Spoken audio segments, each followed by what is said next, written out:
When I left Christianity and fundamentalism, I noticed that churches teach their members to avoid STI tests and to remain pure until marriage and after marriage by avoiding adultery. So for those who didn't grow up in Baptist churches or fundamentalist churches, there's an idea going around, and it's been going around for a long time, that as long as you keep the purity rules and stay monogamous until you're married, you won't have most of the issues that young people have. And this is just not true. You can play all the rules and succeed, but that isn't going to get you an amazing partner, or if you want it, a monogamous, lifelong, trusted person in your life. I've met women who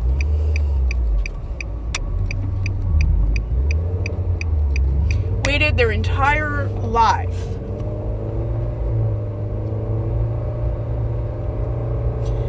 to find a decent, kind guy. And I mean, they waited for marriage, they did all the right things, but it did not protect them against people who may or may not wanted to be married to them. And just because you're married to someone does not mean they respect you, like you, or treat you well. They believe in Baptist churches that if you do all the right things and avoid all the wrong things, that you'll have a great life, that you won't get diseases, that you'll avoid most of the heartaches of life. That's not true. That's not true. It's really not true. You can do all the right things, and the person you marry, who seems like a perfect person on paper, according to church and religion, but is an evil, narcissistic, domestic violence abuser. Or, not as bad, in my opinion, are men who just wait for their wives to do everything. We call this weaponized incompetence. You could have a somewhat decent partner, and they just do the bare minimum. And women will get that kind of partner who doesn't hurt them, but really doesn't give them much anyways. And that's so sad. You can do all the right things and yet get a bad partner. And some people are really good at lying and covering it up until they're married, and then the mask falls off. Half the people who get a new STI every year, curable or not, are married heterosexual people. People who you would expect probably don't have to put up with STIs. And you'd be wrong. People of all ages, marital status, and experiences have had an STI. STIs are not shameful things. They're avoidable sometimes, but sometimes it's not. People get STIs for so many different reasons. And no STI is ever gotten because you deserve it. That's one of the biggest lies religion tells people, even since the 1980s, that people who are bad get STIs. That's not true. It's not right either. People deserve better. People deserve much more than the average person will give them.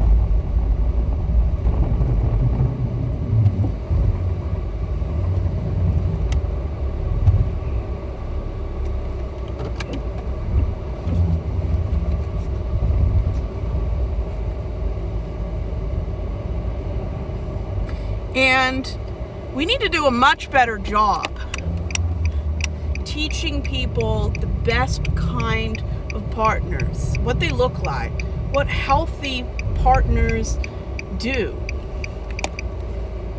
And as long as you're a Christian and a somewhat decent guy, people think that you will be a good, decent human being. That's not even remotely true. You can be a somewhat normal person and be a bad person underneath. I mean, Jim Jones went to church. Ted Bundy went to church. That doesn't make you a decent human being. It just means that you should know better. It means you should do better, be better, and strive for better, but does not mean that this person, by any imagination, is going to be a good person. The sad thing about all this is that religion teaches you that as long as a man trusts God, relies on God, and calls himself a Christian, he's going to be a good husband. That's not even remotely true. Religion draws some of the worst people imaginable. You would not think so, but that's just the way life is. Just because somebody is a good Christian man on paper does not mean you're compatible and that he will treat you well according to how you deserve to be treated. And the same goes for women. Just because somebody treats you well when you're dating does not mean they're going to treat you well when you're married. And that's why, from the experiences that I've heard about or seen with my own eyes, I just prefer to be single. I mean, I don't need a partner to be a happy person. And with all the horrible things that's happened to my coworkers and friends, specifically women friends, it's just not worth the risk for me. And that's sad, but it's pretty accurate. Don't marry somebody who looks good on paper. Marry somebody who's consistent, takes accountability, is the best version of themselves, and somebody that you would be proud to say you know them. There are many men in Baptist churches I've known whose wives would tell my mother, this person was a decent human being when I met them, but over the course of 10 years of marriage, I've discovered they are a liar, a cheater, a user, a drug addict, and just the worst stereotypes that you would expect a religious, white, heterosexual, cis guy to have in his closet. Sometimes he had a whole new family somewhere with kids. Obeying the patriarchal rules won't get you anywhere. You have to play your own game and live life on your terms. Because if you let society or men in general tell you how you will succeed, you've already lost. And we've talked previously about women believe that if you obey all the rules, marry the right guy, you'll have a happy, perfect life. And honestly, my worst nightmare is waking up in a perfect life. Because that's not life, that's fantasy. We all should strive to be the best versions of ourselves. And if you want to, platonically or romantically, you can have friends and people in your life that make it better. But nothing you do is going to confirm whomever you choose to be in your home is going to be a decent human being. I mean, there are some rules that can help you weed out narcissists and bad, lying people. But at the end of the day, most of it's just luck. And it's all about control. Women act a certain way because they think men will like them and they'll gain social status. When, at the end of the day, you can do anything and it's not going to help get you a good partner because everyone's looking for different things. And in Christianity, you're not allowed to want anything but cis, heterosexual, monogamous, life-term partnership. That's it. And a lot of people just don't want that. But you just better not brag about it in church. Because that's not going to fly. What about people who want polyamory or just don't want traditional relationships. I'm that kind of person. I get a rash when thinking about traditional hetero relationships.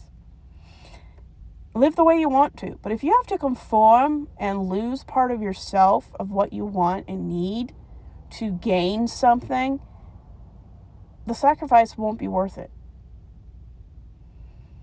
If you're not a fully functioning, put together, happy, confident person before you get married, you're not just going to magically gain those traits you haven't succeeded in getting after marriage.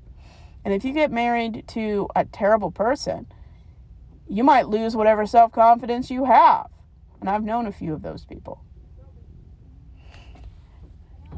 If it fits within your plans to be married, monogamous, and heterosexual, fine. But from what I found, cis heterosexual men, who are usually white, get STI tests not even, I would say, half of what people who aren't heterosexual do. People who are not heterosexual are consistently known to care more about their health and their sexual status.